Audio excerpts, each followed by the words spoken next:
The words hung in the sterile air of the nurse's station, colder than the polished linoleum floor beneath her feet. Let's be honest, Leah. You're competent. But you are not wife material, Mr. Davies, her shift supervisor, said it with a thin, dismissive smile, as if offering a piece of helpful, albeit unpleasant, career advice. The insult was so casual, so profoundly out of place amidst the beeping machines and quiet suffering of the ICU, that for a second she thought she had misheard him. She had just finished a 16-hour double shift, saving a man from coding twice, and had only asked for her approved weekend off not to be cancelled for the third time in a month. But the look on his face, a smug little twist of his lips, confirmed it. He meant it. He had looked her up and down, taking in her dark skin, her neatly braided hair, her simple gold hoops, and found her lacking by some invisible, pathetic metric of his own. The world she thought she was in was one of professional respect earned through skill.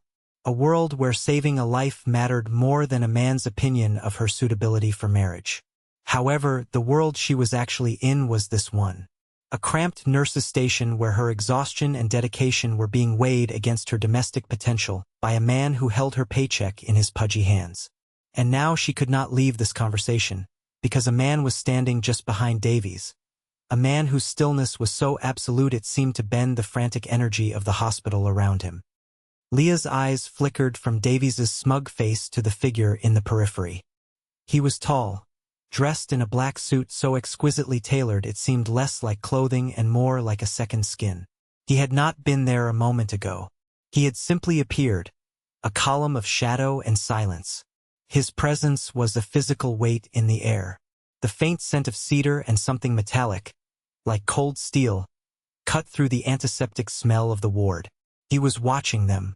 No, he was watching Davies, with eyes so dark they seemed to absorb the fluorescent light and give nothing back.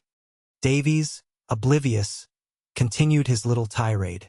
You're too intense, too focused. Men want someone softer, you know? Someone to come home to. Not someone who looks like they've been wrestling with death all day. Leah kept her face a mask of professional neutrality. Inside, a cold fury was coiling in her stomach. She had learned long ago that reacting gave men like Davies exactly what they wanted. Power. So she gave him nothing. She just stood there, her posture perfect, her hands clasped behind her back, letting his words fall into the space between them and die. Is my request for my scheduled time off approved or denied, Mr. Davies? She asked, her voice level and devoid of emotion. His face soured. He hated when she did that, when she refused to be flustered. Denied, he snapped. We're short-staffed. You'll be here Saturday. I see, she said. That was when the man in the suit moved. It was not a large movement. He simply took one step forward, placing himself directly beside Davies. The supervisor, who was not a small man, seemed to shrink by half. The stranger did not look at Leah. His attention was fixed entirely on Davies. There is a problem, the man said. His voice was a low rumble, quiet but carrying the unmistakable grain of authority. It was a voice accustomed to being obeyed without having to be raised. Davies startled, finally noticing the immense presence beside him. He puffed out his chest, trying to reclaim his territory. Excuse me, this is a private conversation. Hospital staff only. The man's eyes, black ice, did not blink. My brother is in your ICU. Room 305. His name is Marco Moretti. This nurse, he said with a slight, almost imperceptible nod in Leah's direction, has been overseeing his care. She is calm. She is professional. She is, as you said, competent. He repeated the word as if tasting it, finding it to his liking. Your opinion of her personal life is irrelevant. Your staffing problems are not her concern. She will have her weekend. It was not a request. It was a statement of fact, as undeniable as gravity. Davies's face went from ruddy to pale. The name Moretti resonated in the city's deep, hidden chambers. It was a name associated with old money, shadowy dealings, and a kind of power that did not announce itself on letterhead. He swallowed hard. I'm not sure you understand our protocols. I understand them perfectly. The man, Enzo Moretti, interrupted. He reached into his suit jacket and pulled out a slim leather billfold. He did not open it. He simply held it. You are short-staffed. I am prepared to make a donation to this hospital that will allow you to hire 3 new nurses for this floor. Full-time, with benefits. In exchange, this nurse's schedule will be respected. And you will never speak to her in that manner again. Leah's breath caught in her throat. This was not happening. It was a hallucination brought on by caffeine and sleep deprivation. Davies was speechless, his mouth opening and closing like a fish. Enzo Moretti finally turned his head and looked at her. It was the first time their eyes met. His gaze was not kind. It was not warm. It was analytical, assessing. He was looking at her the way a chess master looks at a piece on the board, calculating its value, its potential moves, its role in the game. In his eyes, she saw the cold, hard certainty of a man who had never in his life been told no. Is that acceptable to you, nurse? He asked. The question was a formality. They both knew it. He had already decided. Leah looked from Enzo's unreadable face to Davies's terrified one. She should have said no. She should have told this dangerous, quiet man that she could fight her own battles, that she did not need or want his brand of help. It was the sensible thing to do, the safe thing. But the humiliation from Davies was still a raw wound, and the cold, surgical way this stranger had dismantled him was a bomb she had not known she needed. Yes, she said, her voice clear and steady. That is acceptable. A flicker of something, not approval, perhaps respect, passed through Enzo's eyes. He gave a sharp nod. He turned back to Davies, who was now sweating under the fluorescent lights. My business manager will be in touch with the hospital administration in the morning. See to it that the paperwork is in order. He then turned and walked away, his footsteps silent on the linoleum. He disappeared down the corridor as quietly as he had arrived, leaving behind a shattered silence and the lingering scent of cedar. Davies stared after him, then looked at Leah, his expression a mixture of fear and pure hatred. He said nothing. He simply turned on his heel and scurried back into his office, closing the door with a soft click. Leah stood alone at the nurse's station. The beeping of the monitors seemed louder now, the normal rhythm of the hospital feeling alien and strange. She had her weekend, but she knew, with a certainty that chilled her to the bone, that she had just traded a small problem for a much, much larger one. She had been seen by a man who did not forget anything, who did not do favors without expecting a return. Her world had been one of professional duty and quiet competence. But a door had just been opened into another world, a world of silent men in tailored suits who bought people and problems with equal ease. And she had the terrifying feeling that Enzo Moretti had just bought her. Her weekend was anything but restful. Every time a car slowed on her street, every time the floorboards of her old apartment building creaked, her heart leaped into her throat. She felt watched, a new and unsettling sensation for a woman who prided herself on being invisible, on moving through the world without drawing attention. She was just a nurse, a good one, but one of thousands in the city. Men like Enzo Moretti did not concern themselves with women like her. Yet he had. He had not just intervened. He had taken control. When she returned to work on Monday, the atmosphere was different. The other nurses were whispering. Davies avoided her gaze, his face pale and pinched. Mid-morning, a woman in a severe gray suit from hospital administration called her into an office. Leah, the woman began, her voice strained. There has been a development regarding patient Marco Moretti in room 305. Leah's stomach tightened. Is he all right? He is stable. However, his family has decided to move him to a private facility for his recovery. They were very generous in their recent donation to the hospital. The administrator could not quite meet her eyes. They have also requested a private nurse to accompany him. They specifically requested you. The air left Leah's lungs. Me? I have my duties here. Your duties have been reassigned, the woman said flatly. The Moretti family is prepared to pay the hospital for the duration of your contract, and to pay you directly triple your current salary. It is not really a request, Leah. The board has already approved it. It was an order, laundered through the hospital's bureaucracy. She was being transferred, sold like a commodity. I don't want to, she said, the words feeling small and useless. The administrator finally looked at her, and for the first time, Leah saw a flicker of genuine fear in the older woman's eyes. I don't think you have a choice. And frankly, if I were you, I would not make them ask a second time. That was how she found herself, 2 hours later, standing in the marble-floored foyer of a penthouse apartment that overlooked Central Park from a height that made the city look like a schematic.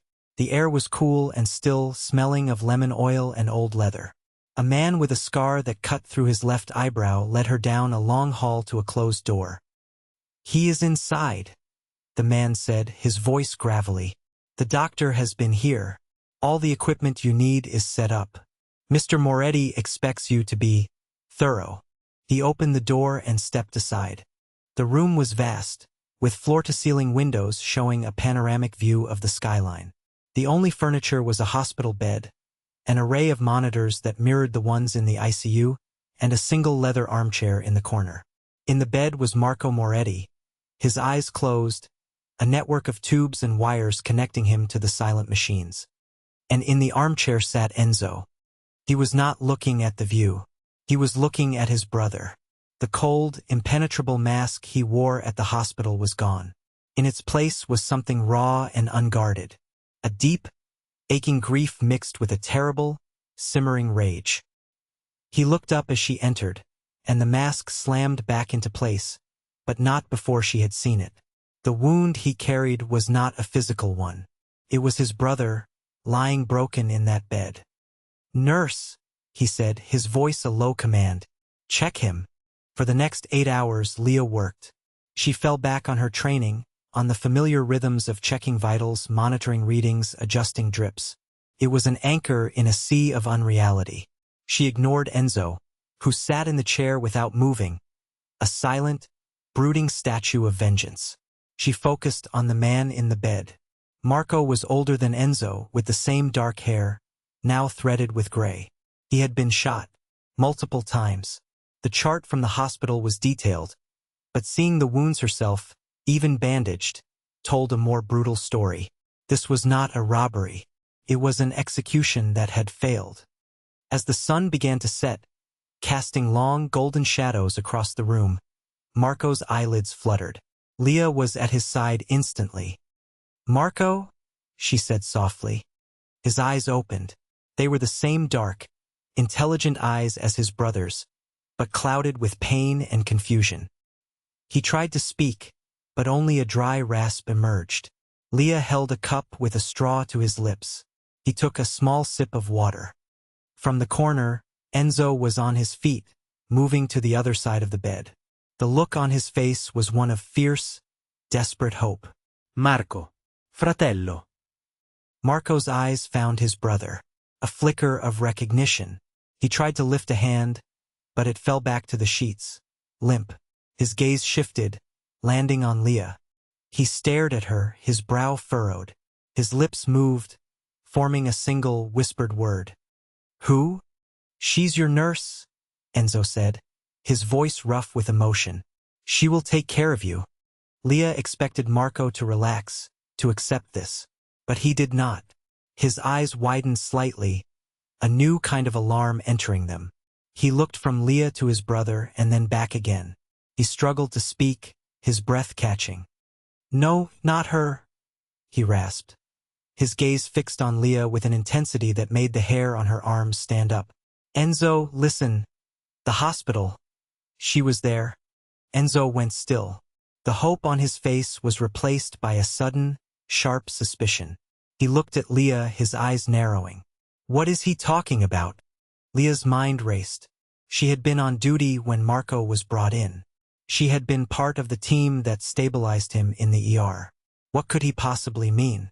"I was his nurse at the hospital, that's all," she said, trying to keep her voice steady. But Marco was shaking his head, a weak, frantic motion. The other one, a man talking to her. "I heard, name," he coughed, a racking sound that shook his entire body. He looked at his brother, his eyes pleading. Rivaldi. He said the name Rivaldi. The name dropped into the silent room like a stone. The air grew thick, heavy with menace. Enzo's face became a mask of carved granite. He stared at Leah, and the assessing look from the hospital was gone. In its place was the cold, lethal certainty of a predator that has just realized the trap was not for his enemy, but for him. And she was the bait. Rivaldi is the man who did this to my brother, Enzo said, his voice dangerously soft. He is my enemy, and my brother seems to think he was speaking with you at the hospital. No, Leah said, her heart hammering against her ribs. That's impossible. I don't know anyone by that name. I spoke to doctors, other nurses, hospital staff. Think, Enzo commanded, taking a step closer. He was not touching her, but she felt the menace coming off him in waves. Who did you speak to? Every single person. Her mind was a blur of faces. Then one coalesced. A new orderly, one she had not seen before. He had been friendly, too friendly. He had lingered by the nurse's station while she was on the phone with the lab, asking her about Marco's condition, pretending to be concerned. He had mentioned he knew some of her family's people from the old neighborhood. He said his name was Sal. He had been trying to get information, and he had been talking to her right outside Marco's room. Marco must have overheard. There was an orderly, she said, her voice barely a whisper. Knew. He asked some questions. I didn't tell him anything confidential. What did he look like? Enzo's voice was like the flick of a switchblade. She described him. Tall, thin, with a tattoo of a snake on his wrist. Enzo's expression did not change, but a muscle jumped in his jaw. He works for Rivaldi.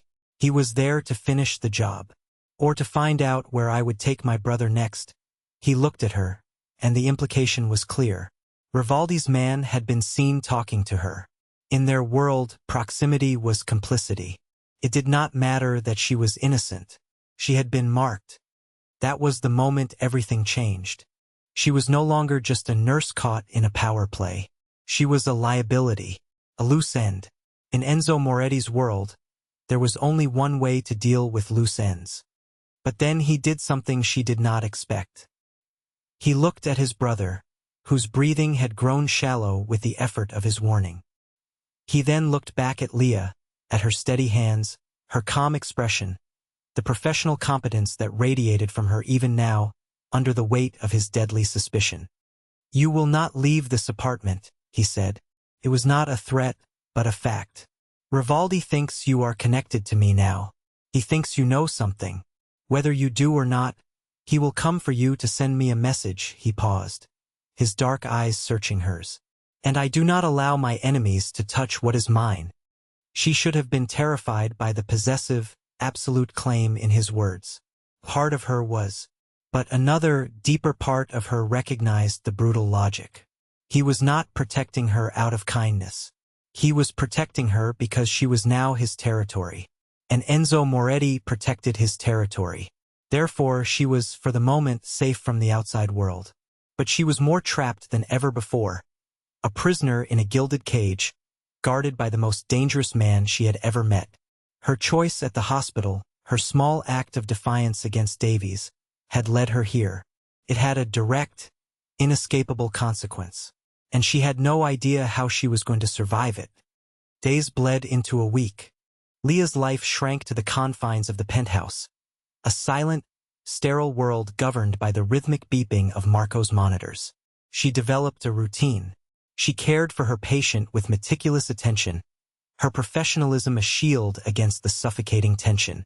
Enzo was a constant, brooding presence. He rarely spoke, but she felt his eyes on her always. He watched the way she moved, the efficiency of her hands, the calm in her voice when she spoke to his brother. He was studying her, learning the rhythms of her competence. One evening, she was checking Marco's chart when she noticed a subtle arrhythmia on the monitor, a pattern the hospital's doctors had dismissed as post-op stress, but it was consistent, a faint, stuttering beat that worried her. On a hunch, she cross-referenced his medication list with his allergy records from his initial intake. There it was, A secondary antibiotic they had put him on had a rare, but documented, adverse reaction with the specific beta blocker he had been taking for years. It was a 1 in a million interaction easily missed, but it was slowly poisoning his heart. She went to find Enzo. He was in his study, a room paneled in dark wood and filled with the scent of old books and cigar smoke. He was on the phone, his back to her, speaking in low, rapid Italian. She waited. When he hung up, he turned, his face etched with weariness. "What is it?" he asked. She explained her discovery, laying out the charts on his massive desk, pointing to the monitor readings and the drug interaction report she had printed from a medical database. She spoke calmly, clinically, laying out the facts without emotion.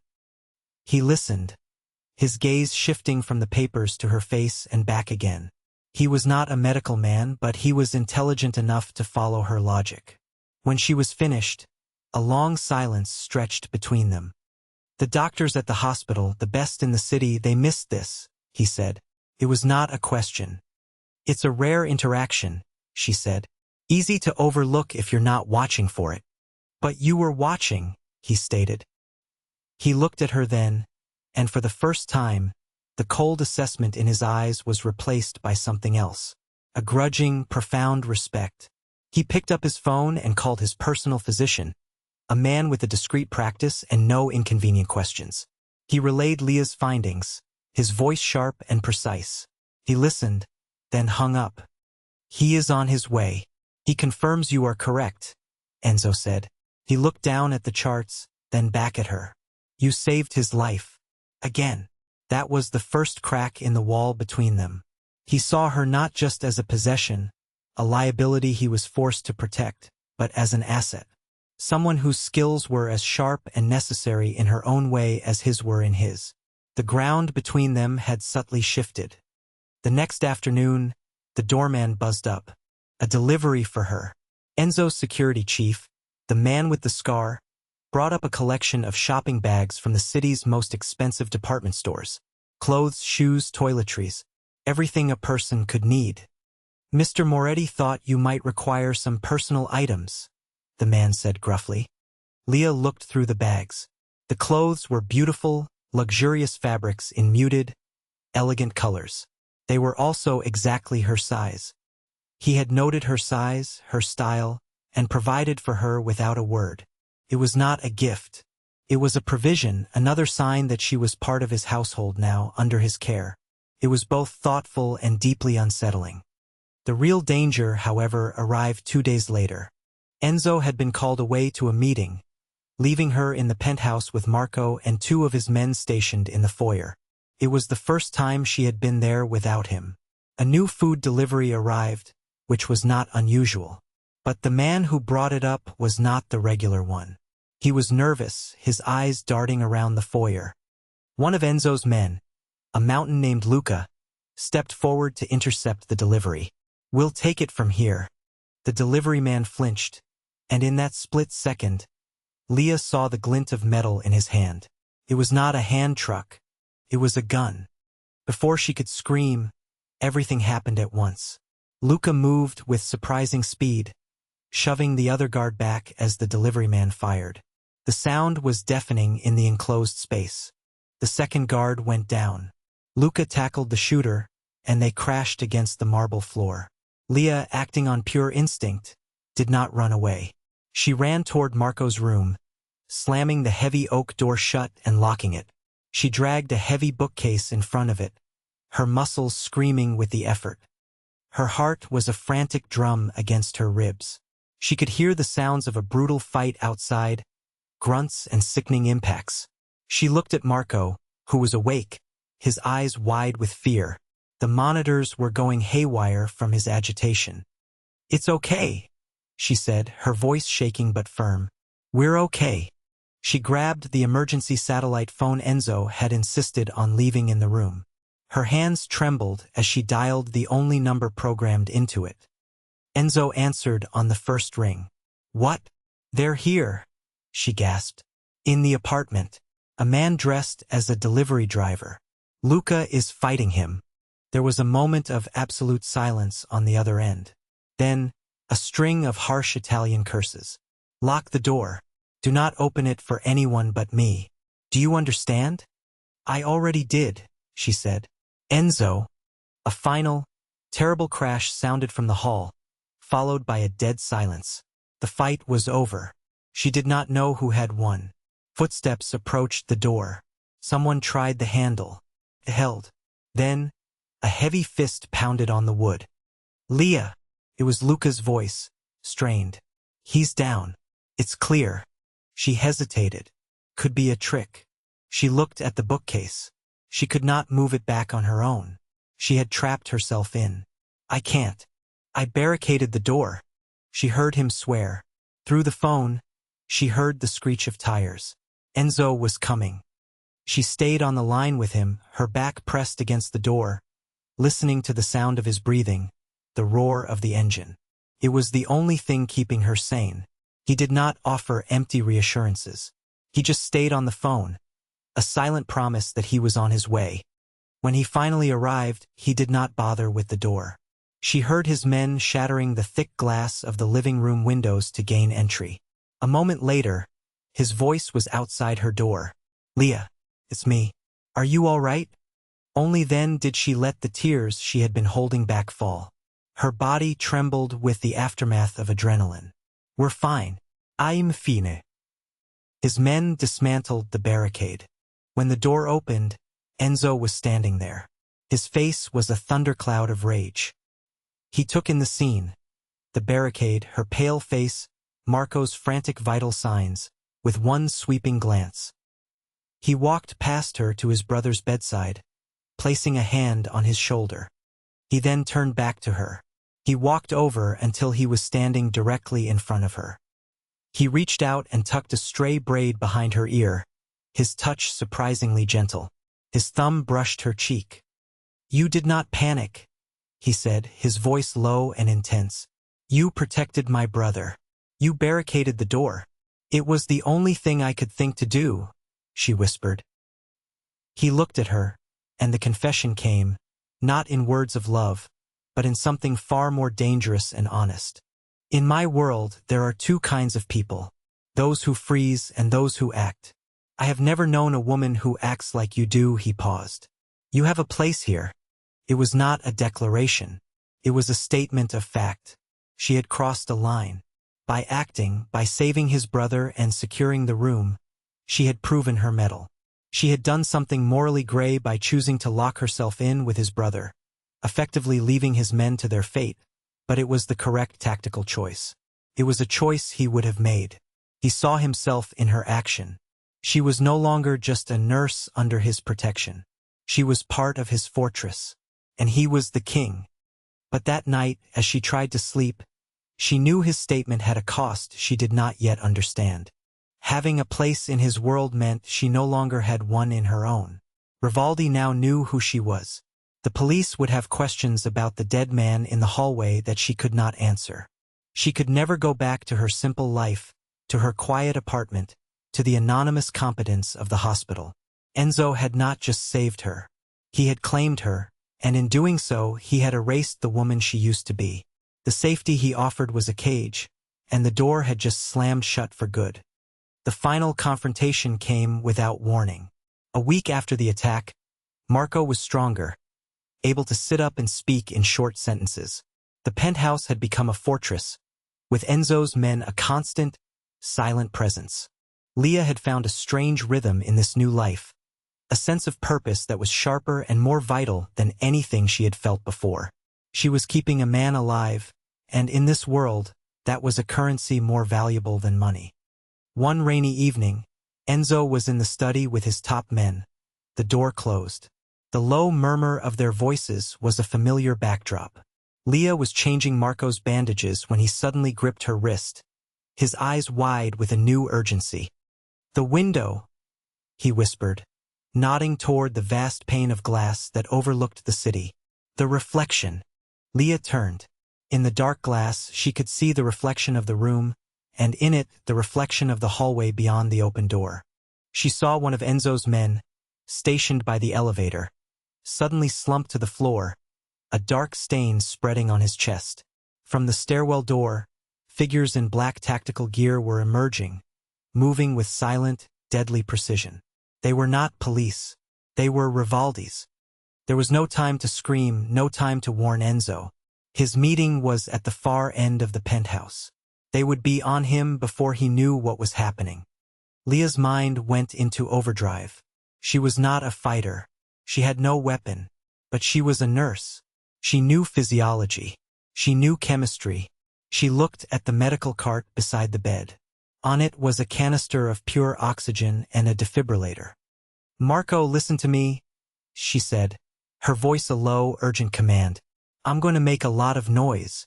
No matter what you hear, you stay down. Understand?" He nodded, his eyes trusting her completely. She grabbed the heavy oxygen tank. It was clumsy but solid steel. She wheeled the cart into the doorway, creating a partial barrier. Then she grabbed the defibrillator paddles. She turned the machine on, charging it to its maximum voltage. The first of Rivaldi's men appeared in the hallway. He saw her and raised his weapon. In that instant, Leah did the only thing she could. She slammed the charged paddles onto the metal frame of the medical cart. The resulting explosion of sparks and electricity was immense.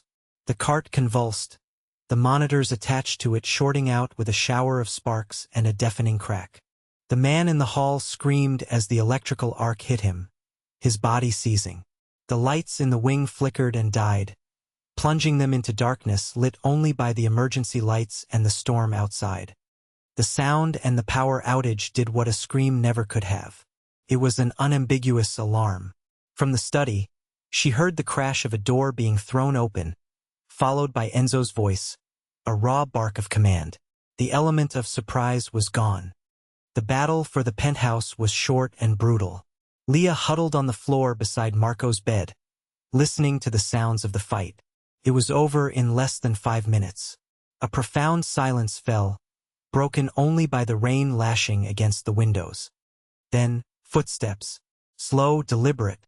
Enzo appeared in the doorway, a pistol in his hand, his suit jacket gone, his white shirt stained with blood that was not his own. His men fanned out behind him, securing the apartment. He looked at the fried medical cart, the dead man in the hall, and then at her. She was on the floor, trembling, but alive. Marco was safe. He crossed the room in 3 strides and knelt in front of her. He took her face in his hands, his touch surprisingly gentle. He scanned her for injuries, his dark eyes intense. "You did this?" he asked, his voice rough with disbelief and something else. "Oh." She could only nod, her throat too tight to speak. He let out a long, slow breath.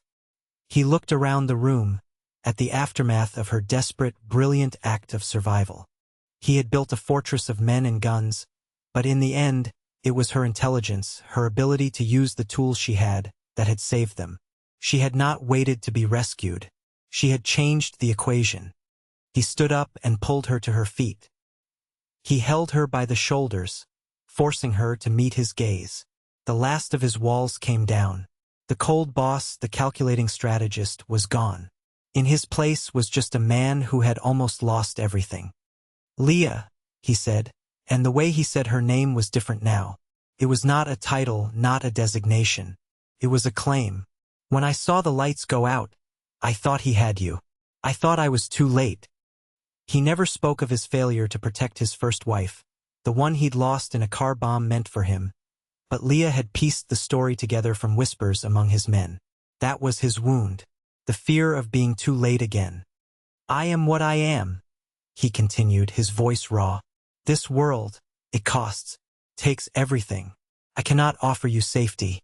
I can only offer you my word that anyone who touches you will pay a debt in blood." He paused, his grip tightening almost imperceptibly. "I will not ask you to stay, but I am telling you, do not go." It was the most honest thing anyone had ever said to her. He was not offering a fantasy. He was offering a brutal, violent reality, but one where she had a place, a vital place. She had been told she was not wife material, that she was too intense, too focused. And it was true. She was. Mr. Davies had been right about the fact, but wrong about the value. Those very qualities made her worthless in his small, pathetic world, but they made her essential in this one. She looked at Enzo Moretti, a killer, a king in a kingdom of shadows, and she saw a man who saw her for exactly who she was and found her not just acceptable, but necessary. She had survived. She had acted. She had earned her place. She did not give him an answer in words. She simply reached up and straightened his collar, a small, intimate gesture of belonging. Her fingers brushed the warm skin of his neck. It was all the answer he needed. Cost had been paid. The dead lay in his hall, and the police would be dealt with through money and power. His enemies would regroup. The danger was not over. It would never be over. But as she stood there, in the heart of the storm, she felt a profound and terrifying sense of peace. She had never been wife material. She was something else entirely. And in Enzo Moretti's world, she was finally home.